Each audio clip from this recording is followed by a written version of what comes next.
चीन का सबसे ताकतवर राजा बीमार पड़ा था। उसके पास सोना था, सेना थी, महल था, लेकिन शांति नहीं थी। नींद उसे छूती तक नहीं।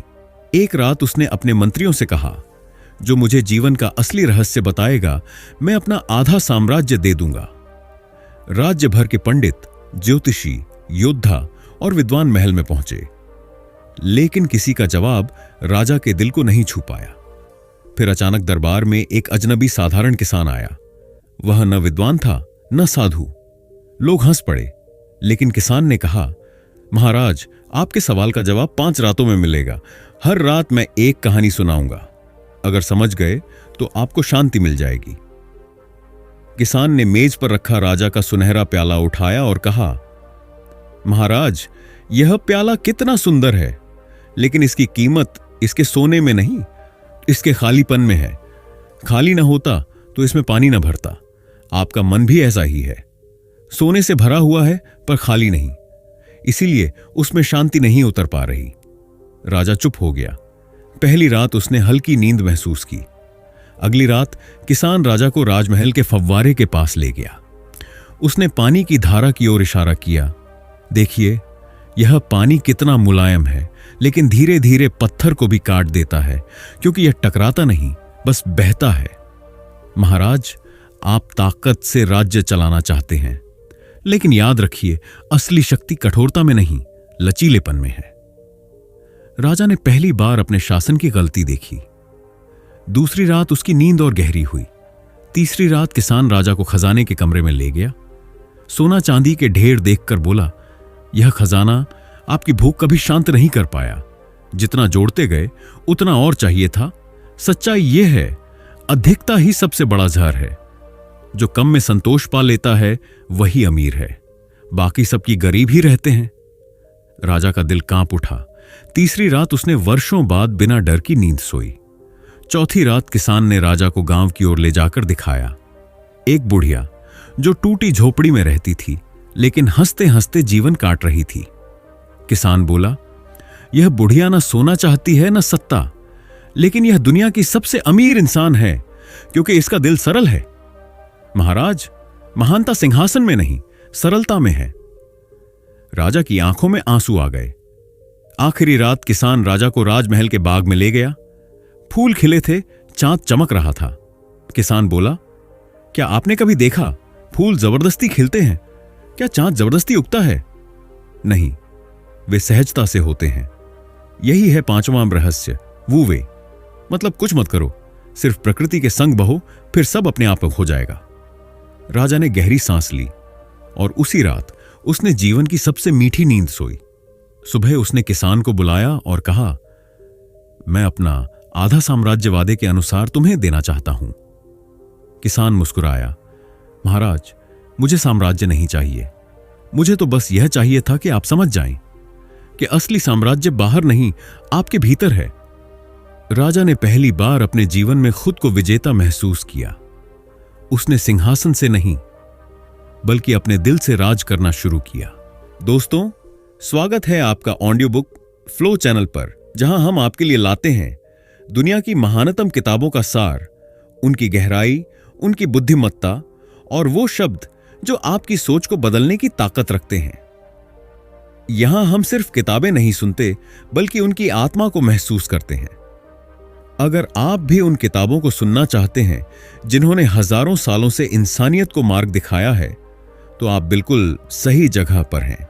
जरा सोचिए, अगर आपको एक ऐसी किताब मिले जो सिर्फ शब्दों का संग्रह न होकर जीवन जीने की कला का रहस्य हो, एक ऐसी किताब जो न सिर्फ आपकी सोच को बल्कि आपके अस्तित्व को ही बदल सकती है, जो बताती है कि असली ताकत शक्ति या नियंत्रण में नहीं, बल्कि संतुलन, सादगी और प्रवाह में है। यह कोई सामान्य किताब नहीं है। यह है ताओ ते चिंग, जिसे करीब 2500 साल पहले लाओ त्सु ने लिखा था।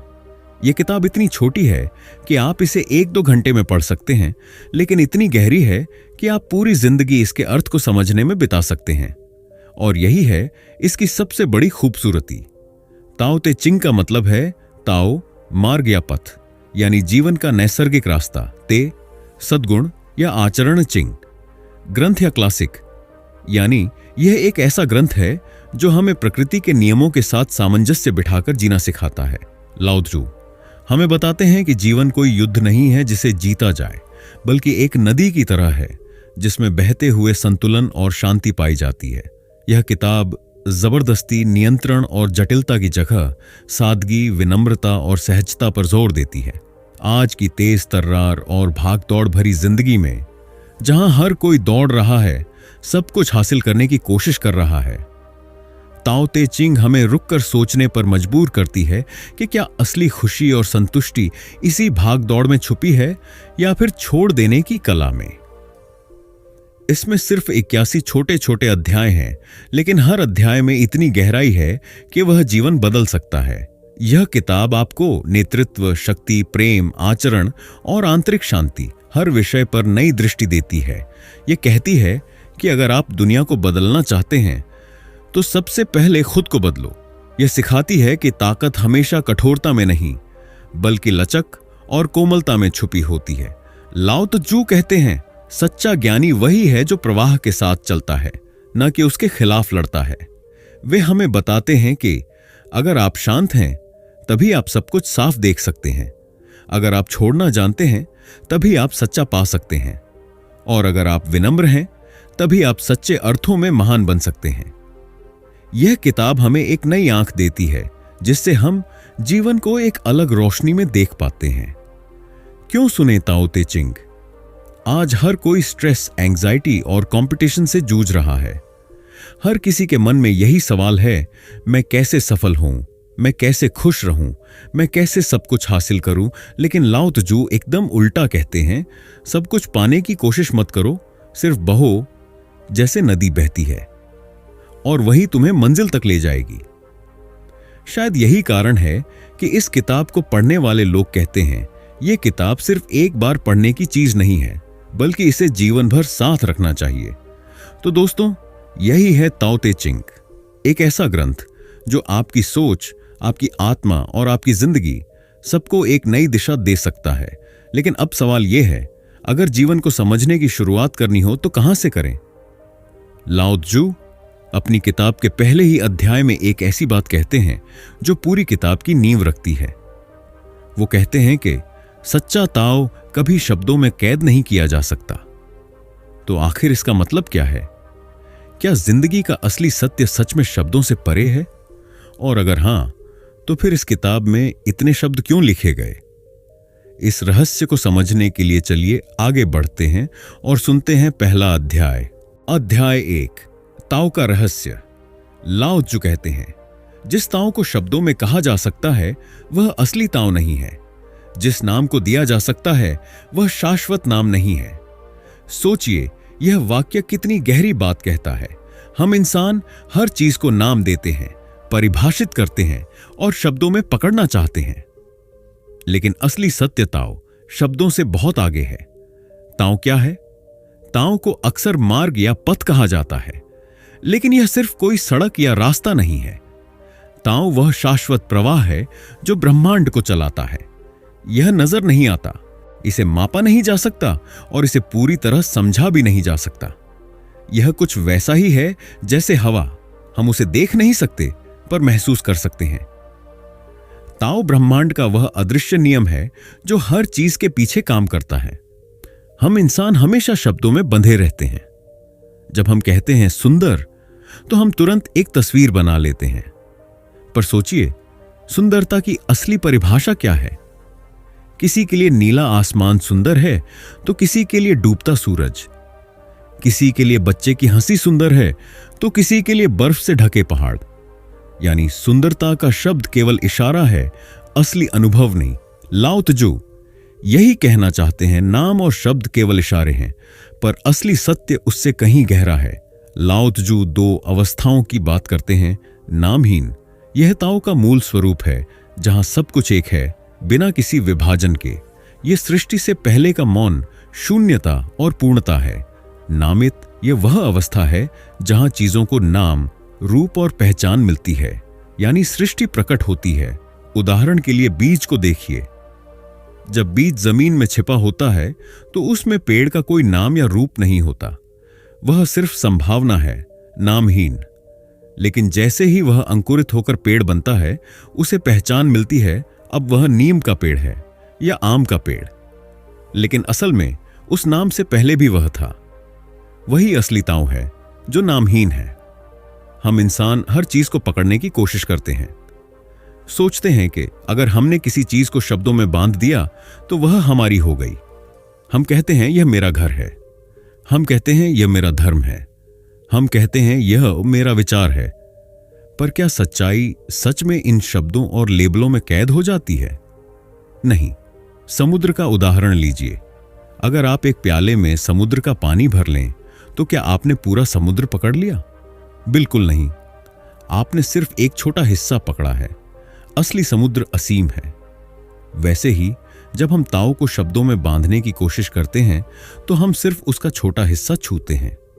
असली ताऊ अनंत है, असीम है। क्यों जरूरी है नामों के पार देखना? नाम हमें सुविधा देते हैं पर हमें बांध भी लेते हैं। जब हम कहते हैं यह अच्छा है तो हम अपने अनुभव को सीमित कर लेते हैं। जब हम कहते हैं यह बुरा है तो हम बाकी संभावनाओं को खो देते हैं। लाओ त्जू हमें चेतावनी देते हैं कि अगर हम सिर्फ नामों और परिभाषाओं में उलझे रहे तो हम असली सत्य को कभी नहीं जान पाएंगे। असली समझ वहीं से शुरू होती है जहां शब्द खत्म हो जाते हैं। मौन ही वह द्वार है जिससे हम ताऊ के करीब पहुंच सकते हैं। अब आप सोच रहे होंगे, यह सब तो बहुत दार्शनिक बात है, इसका हमारी रोजमर्रा की जिंदगी से क्या संबंध? सोचिए, आप किसी से झगड़ा कर रहे हैं, आप उसे गलत कह रहे हैं और खुद को सही। ये नाम है, सही और गलत। पर हकीकत यह है कि दोनों ही अपनी अपनी दृष्टि से चीजों को देख रहे हैं। अगर आप नाम और लेबल छोड़ दें और बस स्थिति को देखें तो हो सकता है झगड़ा ही ना हो। या फिर करियर का उदाहरण लीजिए। बहुत लोग कहते हैं मैं सिर्फ तब खुश रहूंगा जब मुझे ये पद मिलेगा, ये नाम मिलेगा, ये पहचान मिलेगी। पर नाम और पद मिलने के बाद भी संतोष नहीं आता, क्योंकि असली संतोष नामों में नहीं बल्कि ताऊ के प्रवाह को समझने में है। लाओ त्जू का संदेश साफ है, शब्द और नाम जरूरी हैं लेकिन वे अंतिम सत्य नहीं हैं। असली ताऊ, असली जीवन नामों और परिभाषाओं से परे है। हमें सतह के नीचे उतरकर उस मौन, उस शून्यता, उस प्रवाह को महसूस करना चाहिए जो सबको जोड़ता है। लेकिन अब सवाल उठता है, अगर असली सत्य शब्दों से परे है तो फिर इंसान के जीवन में सही और गलत, सुंदर और कुरूप, अच्छा और बुरा कैसे तय होता है? यानी क्या सब कुछ सापेक्ष है? क्या बिना विपरीतों के हम जीवन को समझ भी सकते हैं? यही जवाब हमें दूसरे अध्याय में मिलेगा। अध्याय 2, विपरीतों का संतुलन। दुनिया में जब लोग किसी चीज को सुंदर कहते हैं तभी क्रूरता का जन्म होता है। जब लोग किसी चीज को अच्छा कहते हैं तभी बुरा भी सामने आता है। यानी हमारी हर परिभाषा, अच्छा बुरा, सुंदर कुरूप, बड़ा छोटा, केवल तब संभव है जब उसका विपरीत मौजूद हो। हम अक्सर सोचते हैं कि अच्छाई और बुराई दो अलग अलग दुनिया हैं, पर लाओ त्जू कहते हैं कि ये दोनों एक दूसरे के बिना अधूरे हैं। सोचिए, अगर बुराई का कोई अस्तित्व ही ना होता तो हम अच्छाई को कैसे पहचानते? अगर कभी अंधेरा ना होता तो क्या हमें रोशनी की कीमत समझ आती? अगर कभी दुख ना होता तो क्या हम सुख का असली स्वाद ले पाते? सच्चाई यह है कि दोनों एक दूसरे को परिभाषित करते हैं। मान लीजिए इस दुनिया में हर इंसान, हर चेहरा, हर चीज पूरी तरह सुंदर ही होती, तो क्या सुंदरता शब्द का कोई मतलब बचता? नहीं। सुंदरता तभी मायने रखती है जब कुरूपता मौजूद हो। यानी सुंदरता की परिभाषा खुद अपने विपरीत पर टिकी है। ठीक वैसे ही बड़ा और छोटा भी सापेक्ष हैं। आपका कमरा आपके लिए बड़ा हो सकता है, लेकिन स्टेडियम के मुकाबले वह छोटा है। यानी बड़ा या छोटा कोई स्थायी सच्चाई नहीं है, यह सिर्फ तुलना पर निर्भर है। लाओ त्जू हमें यह सिखाते हैं कि जीवन का रहस्य किसी एक ओर पकड़कर बैठने में नहीं है। ना तो सिर्फ अच्छे की तलाश में भागना सही है और ना ही बुराई से डरकर भागना, बल्कि असली समझ है द्वंद्व को स्वीकार करना। जीवन तभी पूरा है जब हम दोनों पहलुओं को देखते हैं। प्रकृति को देखिए, दिन और रात दोनों मिलकर समय का चक्र बनाते हैं। गर्मी और सर्दी दोनों मौसम का संतुलन रखते हैं। जन्म और मृत्यु दोनों मिलकर जीवन को पूरा करते हैं। अगर इनमें से किसी एक को हटा दें तो संतुलन बिगड़ जाएगा। यानी प्रकृति हमें पहले से ही सिखा रही है कि विपरीतों को स्वीकार करना ही संतुलन है। अब सवाल है, यह विचार हमारे जीवन में कैसे काम आता है? उदाहरण, मान लीजिए आपके जीवन में मुश्किल समय चल रहा है। आप सोच रहे हैं, क्यों इतना दुख है? लेकिन अगर आपने कभी दुख न देखा होता तो शायद आप खुशी को पहचान भी नहीं पाते। यानी दुख ही खुशी को मायने देता है। हम अक्सर सफल होना चाहते हैं, लेकिन सोचिए, अगर असफलता का डर ही न होता तो सफलता का स्वाद कैसा लगता? सफलता मीठी इसीलिए लगती है क्योंकि हम असफलता का कड़वापन जानते हैं। यह समझ हमें कैसे बदल सकती है? लाओ त्जू का संदेश सीधा है, जब तक हम जीवन को सिर्फ एक ही ओर से पकड़कर देखेंगे तब तक अधूरी समझ होगी। जो इंसान विपरीतों को स्वीकार करना सीख लेता है वही संतुलित और शांत रहता है। अगर हमें सिर्फ अच्छाई चाहिए और बुराई से भागते रहेंगे तो हम कभी शांति नहीं पाएंगे। शांति तब मिलती है जब हम दोनों को स्वीकार कर लें, अच्छा और बुरा, सुख और दुख, रोशनी और अंधेरा। आज की दुनिया में यह संदेश और भी जरूरी है। सोशल मीडिया पर हर कोई सिर्फ खुश दिखना चाहता है। हर कोई चाहता है कि उसकी जिंदगी परफेक्ट लगे, लेकिन असल जिंदगी कभी परफेक्ट नहीं होती। उसमें ऊंच नीच दोनों होते हैं। अगर हम यह मान लें कि दुख और संघर्ष जीवन का हिस्सा है और इन्हीं से सुख और सफलता का अर्थ बनता है, तो हमारी सोच बदल जाएगी। हम शिकायत कम करेंगे और स्वीकार ज्यादा करेंगे। लेकिन अब अगला सवाल है, अगर जीवन विपरीतों का खेल है तो क्या हमें इच्छाओं और महत्वाकांक्षाओं से दूर रहना चाहिए?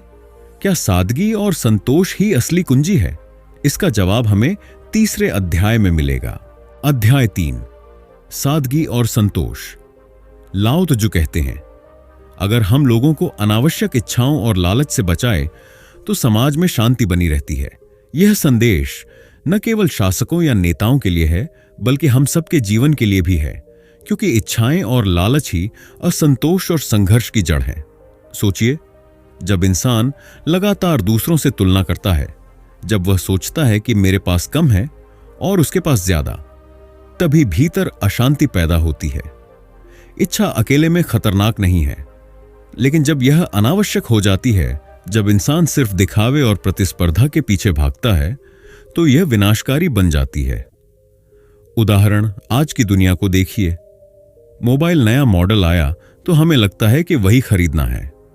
पड़ोसी ने बड़ी कार ली तो हमें भी लेनी है। किसी ने सोशल मीडिया पर शानदार छुट्टियों की तस्वीर डाली तो हमें भी वैसा अनुभव चाहिए। पर सवाल है, क्या यह सब जीवन की जरूरत है या सिर्फ दिखावा और लालच है? लाओ त्जू कहते हैं कि जब समाज इस तरह की इच्छाओं में फंस जाता है तो प्रतिस्पर्धा बढ़ती है और अशांति फैलती है। लाओ त्जू का समाधान सीधा है, सादगी और संतोष। वह कहते हैं, अगर नेता अपने लोगों को सरलता से जीने दे, अगर वह दिखावा और अनावश्यक महत्वाकांक्षा को बढ़ावा न दे, तो समाज स्वाभाविक रूप से संतुलित रहेगा। उदाहरण, कल्पना कीजिए एक गांव की, जहां सब लोग सरल जीवन जीते हैं। वहां कोई अमीरी गरीबी का बड़ा दिखावा नहीं है।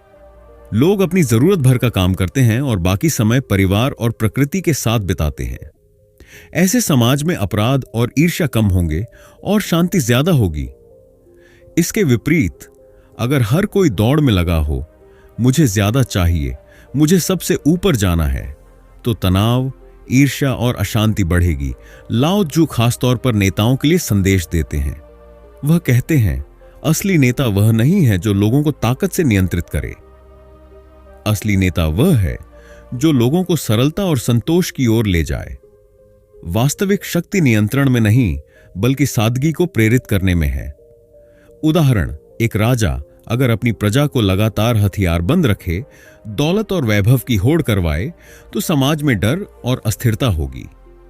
लेकिन वही राजा अगर लोगों को शांति से जीने दे, उनकी मूल जरूरतें पूरी करे और अनावश्यक इच्छाओं से बचाए, तो स्थायी संतुलन होगा। यह अध्याय सिर्फ नेताओं के लिए नहीं है, हम सबके जीवन में यह उतना ही लागू होता है। मान लीजिए आप नौकरी में हैं और हर समय यही सोचते हैं कि मुझे अपने सहकर्मी से ज्यादा कमाना है, मुझे उससे आगे निकलना है, तो आप कभी संतुष्ट नहीं होंगे। लेकिन अगर आप यह सोचें कि मेरी जरूरतें पूरी हैं, मैं अपनी गति से आगे बढ़ रहा हूं, तो आपके भीतर शांति होगी। परिवार में भी यही है। अगर आप बच्चों को लगातार दूसरों से तुलना करके आगे बढ़ाते रहेंगे तो उनमें लालच और ईर्ष्या पनपेगी। पर अगर आप उन्हें सादगी और संतोष सिखाएंगे तो वे आत्मनिर्भर और संतुलित इंसान बनेंगे। आज की दुनिया में यह अध्याय हमें आईना दिखाता है। हमारा समाज विज्ञापन और दिखावे पर खड़ा है। हर जगह यही संदेश मिलता है, आपके पास अभी जो है वह काफी नहीं है, नए कपड़े खरीदो, बड़ा घर लो और महंगी कार चलाओ। यानी लोगों को हमेशा असंतुष्ट रखा जाता है ताकि वे और खर्च करें। पर इसका नतीजा है तनाव, मानसिक थकान और असली शांति की कमी। लाओ तज्जू का विचार आज भी उतना ही ताजा है। सच्चा सुख सादगी और संतोष में है, न कि अनावश्यक इच्छाओं में। लाओ त्जू हमें एक और गहरी बात बताते हैं, शक्ति का असली अर्थ। हम सोचते हैं कि शक्ति का मतलब है दूसरों पर नियंत्रण, दूसरों को दबाना, लेकिन लाओ त्जू कहते हैं असली शक्ति वह है जो सादगी और संतुलन पैदा करे। जो नेता या इंसान लोगों को सरलता की ओर ले जाए, वही स्थायी प्रभाव छोड़ता है। उदाहरण, एक नदी को देखिए। वह शांत है, बहती है, सबको पानी देती है। वह नियंत्रण नहीं करती, लेकिन बिना बोले भी जीवन को संभालती है। वैसी ही शक्ति सादगी में छिपी है। लेकिन अब अगला सवाल यह है, अगर ताओ अनंत है और उसका उपयोग कभी खत्म नहीं होता, तो क्या वह सच में खाली है या भरा हुआ? क्या वह सिर्फ एक रहस्यमयी स्रोत है या जीवन का अंतहीन भंडार? इसका जवाब हमें चौथे अध्याय में मिलेगा। अध्याय 4, ताओ की असीमता। लाओ त्जू कहते हैं, ताओ एक खाली पात्र की तरह है। इसे जितना भी उपयोग करो, यह कभी समाप्त नहीं होता। सोचिए, एक ऐसा स्रोत जो हमेशा देता है पर कभी खाली नहीं होता। यही है ताओ, ब्रह्मांड का अनंत भंडार। लाओ त्जू ताओ को एक खाली पात्र या खाली बर्तन की तरह समझाते हैं। बाहर से यह खाली लगता है, लेकिन वास्तव में इसमें सब कुछ समाने की क्षमता है। जितना चाहो इसमें से लो, पर यह कभी खत्म नहीं होगा। उदाहरण, एक दीपक को देखिए। अगर उसमें तेल हो तो आप उससे अनगिनत दीप जला सकते हैं। हर दीप जलाने से उसकी रोशनी कम नहीं होती, बल्कि और जगह फैलती है। वैसा ही ताओ है। आप चाहे जितना उपयोग करें, वह और फैलता है, लेकिन कभी घटता नहीं। ताओ का यह गुण हमें ज्ञान और दया की याद दिलाता है। ज्ञान जितना आप साझा करेंगे, उतना ही यह बढ़ेगा। अगर आप किसी को पढ़ाते हैं तो आपका खुद का ज्ञान और गहरा हो जाता है। दया, जितनी दया आप दूसरों पर करेंगे, उतनी ही दया आपके भीतर और पनपेगी। ताओ भी वैसा ही है। यह असीम है, बांटने से और बढ़ता है। लाओ त्जू ताओ को खाली क्यों कहते हैं? क्योंकि इंसानी आंखों से यह पकड़ में नहीं आता। हम इसे माप नहीं सकते, छू नहीं सकते, पर यह हर जगह है। उदाहरण, हवा को देखिए। यह खाली सी लगती है, लेकिन इसी हवा में हमारी सांस, हमारी जिंदगी, सब कुछ छिपा है। ताओ भी ऐसा ही है। बाहर से शून्य लगता है, पर असल में यह सबसे भरा हुआ है। लाओ त्जू कहते हैं, ताओ की गहराई इतनी है कि उसकी जड़ का पता नहीं लगाया जा सकता। यह ऐसा स्रोत है जिसका न आरंभ दिखता है न अंत। कल्पना कीजिए, समुद्र की सतह पर लहरें दिखती हैं, कभी शांत कभी तूफानी, पर समुद्र की गहराई में शांति है, स्थिरता है। वैसा ही ताओ है। ऊपर हम जीवन की हलचल देखते हैं, पर उसकी गहराई में असीम शांति और अनंतता है। अब सवाल है, यह विचार हमारे जीवन में कैसे काम आता है? उदाहरण, मान लीजिए आप सोचते हैं कि आपकी सहनशीलता या धैर्य की सीमा है, पर जब आप सच में परखते हैं तो पाते हैं कि आपके भीतर और भी गहराई है। आप उतना सह सकते हैं जितना आपने कभी सोचा भी नहीं था। प्यार को लीजिए। हम सोचते हैं कि हमारा प्यार सीमित है, लेकिन जब हम किसी बच्चे को, किसी मित्र को या यहां तक कि पूरे मानव समाज को प्रेम देते हैं, तो पता चलता है कि यह भावनाएं कभी खत्म नहीं होती। वे जितना बांटो उतना फैलती हैं। सीखने की प्रक्रिया भी यही दिखाती है। हम सोचते हैं कि एक विषय सीखकर हम सीमित हो गए, लेकिन जितना सीखते हैं उतना ही पता चलता है कि सीखने का अंत नहीं है। ज्ञान का स्रोत ताओ की तरह असीम है। आज के समय में जब हर कोई कमी और कमी का डर लिए हुए है, यह अध्याय हमें एक नया दृष्टिकोण देता है। हमें सिखाया जाता है कि संसाधन सीमित हैं, पैसा खत्म हो सकता है, मौके सीमित हैं, लेकिन लाओ त्सु हमें यह याद दिलाते हैं कि आंतरिक संसाधन असीम है। आपकी रचनात्मकता, आपकी सीखने की क्षमता, आपका प्रेम और करुणा, यह सब सीमित नहीं है। अगर हम ताओ के इस गुण को समझ लें तो भय और असुरक्षा कम हो जाएगी। हम जीवन को अभाव नहीं बल्कि असीमता के नजरिए से देख पाएंगे। लाओ त्सु का संदेश साफ है, हमें अपनी सोच और व्यवहार में खुलापन और गहराई रखनी चाहिए। जो इंसान सोचता है कि सब कुछ सीमित है, उसका जीवन भी छोटा और सीमित बन जाता है। जो इंसान मानता है कि भीतर और बाहर असीमता है, उसका जीवन गहरा और व्यापक हो जाता है। उदाहरण, एक कुएं में रहने वाला मेढक सोचता है कि यही पूरी दुनिया है, लेकिन जब वह समुद्र देखता है तो समझता है कि उसकी कल्पना कितनी छोटी थी। वैसा ही हमारी सोच के साथ है। लेकिन अब सवाल उठता है, अगर ताओ इतना असीम और निष्पक्ष है तो क्या यह किसी का पक्ष लेता है? क्या यह अच्छे और बुरे में फर्क करता है या सबको समान रूप से देखता है? यही रहस्य हमें 5वें अध्याय में मिलेगा। अध्याय 5, प्रकृति का दृष्टिकोण। लाओ त्सु कहते हैं, प्रकृति निष्पक्ष है, वह किसी का पक्ष नहीं लेती। वह न अच्छे का पक्षधर है न बुरे का। ताओ भी वैसा ही है, यानी जिस ब्रह्मांड में हम जीते हैं वह पूरी तरह तटस्थ है। प्रकृति किसी को पुरस्कृत नहीं करती और किसी को दंडित नहीं करती। सूरज सबको बराबर रोशनी देता है, चाहे वह किसान हो या अपराधी। हवा सबको सांस लेने का मौका देती है, चाहे वह राजा हो या भिखारी। धरती सबको सहारा देती है, चाहे वह अच्छा इंसान हो या बुरा।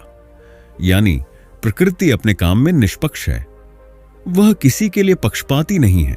हम इंसान अक्सर सोचते हैं, अगर मैं अच्छा हूं तो ब्रह्मांड मुझे इनाम देगा, या फिर अगर कोई बुरा है तो प्रकृति उसे दंड देगी। लेकिन लाओ त्सु कहते हैं, यह सोच गलत है।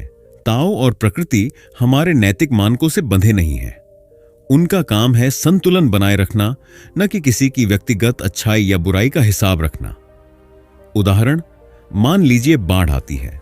बाढ़ अच्छे और बुरे दोनों के घर बहा ले जाती है। यह इसलिए नहीं कि प्रकृति क्रूर है, बल्कि इसलिए कि वह निष्पक्ष है। उसके लिए सब बराबर हैं। यह निष्पक्षता हमें क्या सिखाती है? लाओ त्सु का संदेश है कि हमें भी प्रकृति की तरह निष्पक्ष होना चाहिए। जब हम दूसरों के प्रति पक्षपात करते हैं तो संघर्ष और अन्याय पैदा होता है। सबको समान दृष्टि से देखते हैं, तभी संतुलन और शांति आती है। उदाहरण, एक शिक्षक अगर अपने छात्रों में पक्षपात करे तो कक्षा में तनाव बढ़ेगा, लेकिन अगर वह सबको समान अवसर दे तो कक्षा संतुलित होगी। परिवार में भी यही होता है। अगर माता पिता एक बच्चे को ज्यादा महत्व दें और दूसरे को कम, तो रिश्तों में कड़वाहट आएगी। पर अगर वे सबको बराबर देखें तो प्यार और सामंजस्य बढ़ेगा। कई लोग पूछते हैं, अगर प्रकृति सबको समान रूप से देखती है तो क्या इसका मतलब है कि वह कठोर और उदासीन है? लाओ त्सु का उत्तर होगा, नहीं। प्रकृति कठोर नहीं है, बल्कि वह न्यायप्रिय है। वह पक्षपात नहीं करती। सोचिए, अगर सूरज सिर्फ अच्छे लोगों को रोशनी देता और बुरों को अंधेरे में रखता तो यह संतुलन टूट जाता। प्रकृति का यही तटस्थ दृष्टिकोण ही उसकी सबसे बड़ी करुणा है। आज की दुनिया में यह संदेश और भी जरूरी है। हमारे समाज में पक्षपात हर जगह है। राजनीति में, परिवारों में, दफ्तरों में, यहां तक कि दोस्तियों में भी। पक्षपात के कारण ही अन्याय, असमानता और असंतोष पैदा होते हैं। लाओ त्सु हमें याद दिलाते हैं, अगर हम प्रकृति से सीख लें और निष्पक्ष होकर देखें तो हमारे रिश्ते और समाज दोनों स्वस्थ होंगे। ताओ भी प्रकृति की तरह निष्पक्ष है। यह जीवन देता है, संसाधन देता है, ऊर्जा देता है, बिना यह देखे कि कौन योग्य है और कौन अयोग्य। इससे हमें यह सीख मिलती है कि हमारी ऊर्जा, हमारी दया और हमारा प्रेम भी पक्षपाती नहीं होना चाहिए। अगर हम सिर्फ अपने प्रियजनों से ही दया करें और दूसरों के प्रति कठोर हों तो हम ताओ के मार्ग पर नहीं हैं। अगर कोई आपको गलत कहता है तो आप भी अक्सर तुरंत उसका विरोध करते हैं। यह पक्षपात है। आप अपने अहंकार का पक्ष ले रहे हैं। पर अगर आप निष्पक्ष होकर सोचें, शायद उसमें कुछ सच्चाई है, तो आप बेहतर इंसान बनेंगे। मान लीजिए आप एक टीम लीडर हैं। अगर आप सिर्फ अपने पसंदीदा व्यक्ति को मौका देंगे तो टीम का संतुलन बिगड़ेगा, लेकिन अगर आप निष्पक्ष रहेंगे तो पूरी टीम आगे बढ़ेगी। लाओ ताजो हमें सिखाते हैं कि प्रकृति की सबसे बड़ी शक्ति उसकी निष्पक्षता है। वह किसी का पक्ष नहीं लेती और यही कारण है कि वह सबको सहारा दे पाती है। अगर हम भी इस दृष्टिकोण को अपनाएं तो ईर्ष्या घटेगी, अन्याय कम होगा और हमारे जीवन में अधिक संतुलन आएगा। लेकिन अब सवाल यह उठता है, अगर ताओ और प्रकृति इतने निष्पक्ष और असीम हैं, तो क्या यह जीवन को सिर्फ पैदा करते हैं या उसे लगातार पोषित भी करते हैं? क्या जीवन की धारा सच में कभी रुक सकती है? इसका जवाब हमें अगले अध्याय में मिलेगा। अध्याय 6, जीवन की शाश्वत धारा। दोस्तों, लाओ त्जू हमें एक अद्भुत और गहरा रहस्य बताते हैं। वह कहते हैं कि ताओ मां की तरह है, वह सबको जन्म देती है, सबको पोषित करती है और फिर भी कभी थकती नहीं। यह अध्याय जीवन की उस अनंत धारा के बारे में है जो लगातार बह रही है, जिसका कोई आरंभ दिखाई नहीं देता और जिसका कोई अंत नहीं होता। ताओ को मां क्यों कहा गया? लाओ त्जू ताओ को मां का रूप देते हैं। मां केवल जन्म नहीं देती, बल्कि वह लगातार पोषण भी करती है। मां का अस्तित्व ही जीवन के निरंतर प्रवाह का प्रतीक है। सोचिए, मां बच्चे को जन्म देती है, दूध पिलाती है, उसकी देखभाल करती है। ठीक उसी तरह ताओ हमें जन्म देता है और जीवन की हर सांस में हमारी देखभाल करता है। लाओ त्जू कहते हैं कि ताओ कभी खत्म नहीं होता। जैसे दीपक की लौ से अनगिनत दीपक जलाए जा सकते हैं, पर मूल लौ कभी बुझती नहीं। जैसे नदी का स्रोत भले छिपा हो, पर उसका पानी लगातार बहता है। ताओ की यही अनंतता हमें याद दिलाती है कि जीवन केवल जन्म और मृत्यु का खेल नहीं है, बल्कि यह एक निरंतर धारा है जो हमेशा चलती रहती है। मान लीजिए आप किसी बड़ी नदी को देखते हैं, वह निरंतर बहती रहती है। आपको उसका स्रोत दिखाई नहीं देता, लेकिन फिर भी नदी चल रही है। वैसे ही ताओ है, उसका स्रोत हमारे समझ से परे है, लेकिन उसका प्रवाह हर जगह महसूस होता है। हर सांस में, हर धड़कन में, हर पेड़ की हरियाली में, हर फूल की खिलखिलाहट में ताओ बह रहा है। जीवन और मृत्यु एक ही धारा का हिस्सा हैं। हम अक्सर सोचते हैं कि मृत्यु अंत है, लेकिन लाओ त्जू कहते हैं कि मृत्यु केवल एक रूपांतरण है। जैसे नदी समुद्र में मिल जाती है, वह खत्म नहीं होती, बस अपना रूप बदल लेती है। उसी तरह इंसान भी इस जीवन धारा का हिस्सा बनकर आगे बढ़ता है। ताओ केवल जीवन देता ही नहीं, बल्कि हर पल उसका पोषण भी करता है। पेड़ उगते हैं क्योंकि ताओ उन्हें ऊर्जा देता है। पक्षी उड़ते हैं क्योंकि ताओ उन्हें पंखों में शक्ति देता है। इंसान सांस लेता है क्योंकि ताओ उसकी सांसों में बह रहा है। यानी ताओ मां की तरह सिर्फ जन्म ही नहीं देता, बल्कि हर कदम पर अपने बच्चों को सहारा देता है। आज की भागदौड़ भरी दुनिया में हम अक्सर जीवन के इस प्रवाह को भूल जाते हैं। हम सोचते हैं कि हमें सब कुछ खुद ही नियंत्रित करना है, पैसा, सफलता, रिश्ते और यहां तक कि भविष्य भी।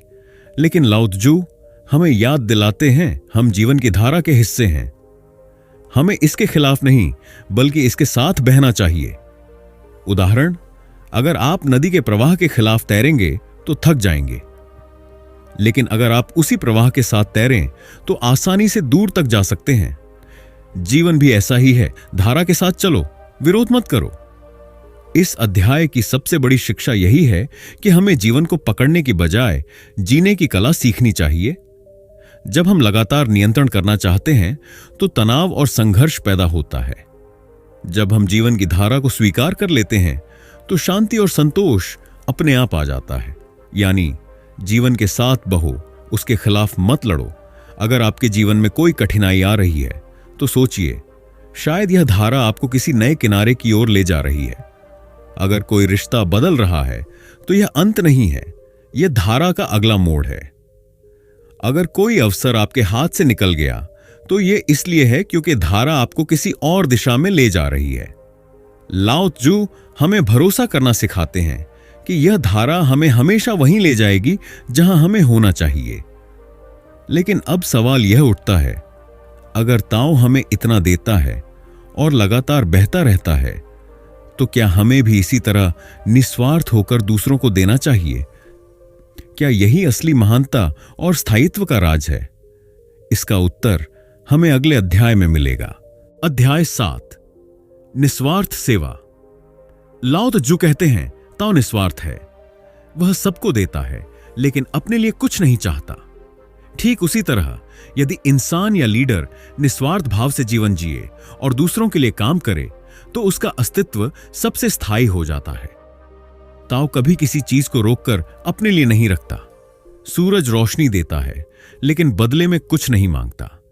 धरती अन्न देती है लेकिन वह खुद उसके फल का उपभोग नहीं करती। पेड़ छाया देता है, फल देता है, लकड़ी देता है, पर कभी कोई सौदा नहीं करता। यही ताओ की शैली है, देना बिना किसी अपेक्षा के। लाओ त्जू यहां लीडरशिप पर भी गहरा संदेश देते हैं। वे कहते हैं कि जो लीडर अपने लिए नहीं बल्कि दूसरों के लिए जीता है वही सच्चा और महान लीडर बनता है। इतिहास में देखिए, महान राजा, संत और विचारक वही बने जिन्हें अपने पद या नाम की चिंता नहीं थी, बल्कि जो दूसरों की भलाई के लिए जीते थे। उदाहरण, गांधी जी खुद सादा जीवन जीते रहे पर दूसरों की स्वतंत्रता के लिए संघर्ष करते रहे। मदर टेरेसा, उन्होंने अपना जीवन गरीबों और बीमारों की सेवा में लगा दिया। यानी स्थायित्व और महानता पाने का मार्ग है निस्वार्थ सेवा। लाओ त्जू कहते हैं, जो लोग अपने लिए जीते हैं उनकी इच्छाएं कभी खत्म नहीं होती। वे हमेशा असंतोष में रहते हैं। लेकिन जो लोग दूसरों के लिए जीते हैं वे शांति और संतोष का अनुभव करते हैं। उनका नाम और काम समय के साथ मिटता नहीं बल्कि और अधिक चमकता है। सोचिए, लालच से भरा इंसान कुछ समय तक तो सफल दिख सकता है पर लोग उसे जल्दी भूल जाते हैं। लेकिन जो दूसरों के लिए जीता है उसे लोग सदियों तक याद रखते हैं। लाओ त्जू का एक गहरा संदेश है, जो अपने लिए पीछे हटता है वही आगे बढ़ता है। जो दूसरों के लिए जीता है वही सच्चे अर्थ में जीवित रहता है। यह विरोधाभासी लगता है पर यही जीवन का रहस्य है। जो हमेशा खुद को आगे रखने की कोशिश करता है वह असल में खाली रह जाता है। जो खुद को पीछे रखता है उसे जीवन और समाज आगे बढ़ा देते हैं। आज हम जिस दुनिया में जी रहे हैं वहां हर जगह प्रतिस्पर्धा है। लोग नाम, शोहरत और लाभ के लिए भागते रहते हैं। सोशल मीडिया पर लाइक्स और फॉलोअर्स पाने की होड़ लगी रहती है। लेकिन लाओ त्जू हमें याद दिलाते हैं कि यह सब अस्थायी है। सच्ची खुशी और स्थायित्व पाने का तरीका है निस्वार्थ सेवा। सोचिए, जब आप किसी की मदद करते हैं तो आपको अंदर से कैसी शांति मिलती है। वह संतोष किसी भी लाइक या अवार्ड से बड़ा होता है। अब सवाल है, हम अपने जीवन में इस शिक्षा को कैसे अपनाएं? यहां कुछ सरल कदम हैं। छोटे स्तर पर सेवा शुरू करें। किसी जरूरतमंद की मदद करें, चाहे वह पैसा हो, समय हो या केवल सहानुभूति। अपेक्षा छोड़ें, जब भी कुछ दें बदले की आशा न रखें। यही ताओ की शैली है, लीडरशिप में अपनाएं। यदि आप टीम लीडर, शिक्षक या माता पिता हैं तो खुद को नहीं, दूसरों की वृद्धि को प्राथमिकता दें। निस्वार्थ भाव से जिएं। जब भी निर्णय लें सोचें कि यह केवल मेरे लिए फायदेमंद है या दूसरों के लिए भी। शांति और संतोष को प्राथमिकता दें। याद रखिए, जो भीतर से शांत है वही बाहर से भी सशक्त है। अब जब आपने पहले 7 अध्याय सुने हैं तो यह आप पर निर्भर करता है कि आप इन शिक्षाओं को केवल सुने या जीवन में उतारें। अपने जीवन को सादगी, संतुलन और निस्वार्थ सेवा के रास्ते पर ले जाइए। छोटी छोटी मदद से शुरुआत कीजिए। हर दिन यह सोचिए, आज मैंने किसके जीवन को बेहतर बनाया। याद रखिए, ताओ हमें यही सिखाता है, जीवन का असली सुख दूसरों को सुख देने में है। दोस्तों, आपने अभी अभी ताओ ते चिंग की अद्भुत यात्रा सुनी। लाओ त्जू की वो शिक्षाएं जो आज से 2500 साल पहले लिखी गई थीं, लेकिन आज भी उतनी ही प्रासंगिक हैं। ताओ हमें यह सिखाता है कि जीवन को जबरदस्ती जीतने की चीज न समझें, बल्कि सहजता से जीने की कला सीखें। इच्छाएं कम हो तो मन हल्का रहता है। संतोष हो तो जीवन में आनंद रहता है। विरोधों को स्वीकार करने से संतुलन आता है। और सबसे बढ़कर ताओ हमें याद दिलाता है कि सच्चा सुख हमारे भीतर है, बाहर नहीं। लाओ त्जू कहते हैं, जल की तरह बनो। जल विनम्र है, नीचे की ओर बहता है, लेकिन उसी में सबसे बड़ी ताकत छिपी है। यही विनम्रता और सहजता हमें जीवन में शांति और शक्ति देती है। तो दोस्तों, ताओ ते चिंग कोई सिर्फ किताब नहीं है, यह एक जीवन पथ है। सवाल यह है, क्या हम अपनी जटिल जिंदगी को सरल बना पाएंगे और ताओ के मार्ग पर चल पाएंगे? अगर हां, तो यही यात्रा हमारी आत्मा की सबसे बड़ी जीत होगी। अगर यह वीडियो आपको उपयोगी लगा हो तो लाइक और शेयर कीजिए और हमारे चैनल ऑडियो बुक फ्लो को सब्सक्राइब करना ना भूलें। अगले वीडियो में फिर मिलते हैं।